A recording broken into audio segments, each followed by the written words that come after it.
Hey, what's going on everyone? This is Kedar here, and today in this video I'm going to show you how you can debloat your Windows 11 Pro copy, and the results are quite interesting. So, let's get started. Windows 10 was quite inefficient in terms of, background processes and all that. So, if you have a pretty low end system, it used to consume a lot of CPU power in there. And after debloating, the results was quite amazing.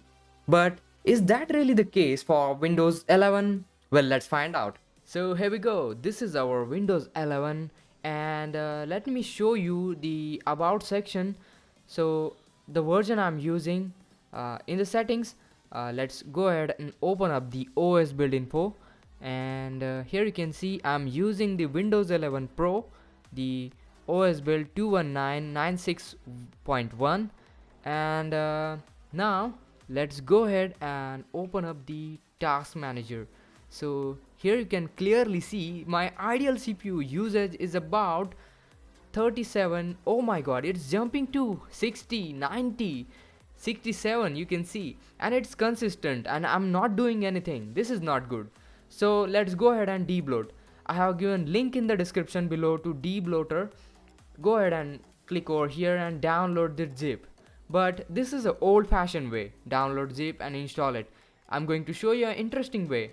Go ahead and copy this link given on the page and open up the PowerShell in the Windows. This method is much faster than the downloading zip and all that.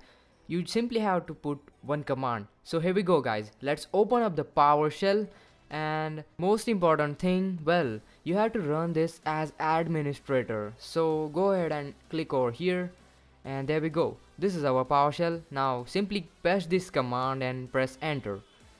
Now there it is guys. If you do this, your debloating should have initiated.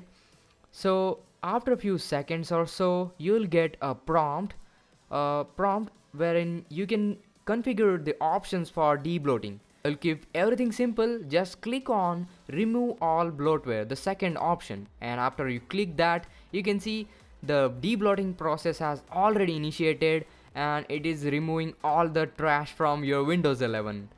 And it will take like a couple of minutes or so, and while it's doing that, you can take a look at the other debloating options. So there are some interesting options like uninstall OneDrive, unpin tiles from start menu, disable telemetry, and other things like that. So there it is guys. That's all optional, but yeah, I will choose everything and basically do every sort of a debloating from this tool, and after it's all done, I will get back to you. Okay guys, our debloating is finished, and you can see before it was like a 50 to 60% actually, and after debloating we got up to like 7%. Wow, that is huge improvements. So debloating works in Windows 11. If this process works, hit that like, share this video, subscribe to our channel, and I will catch you in the next one. Goodbye.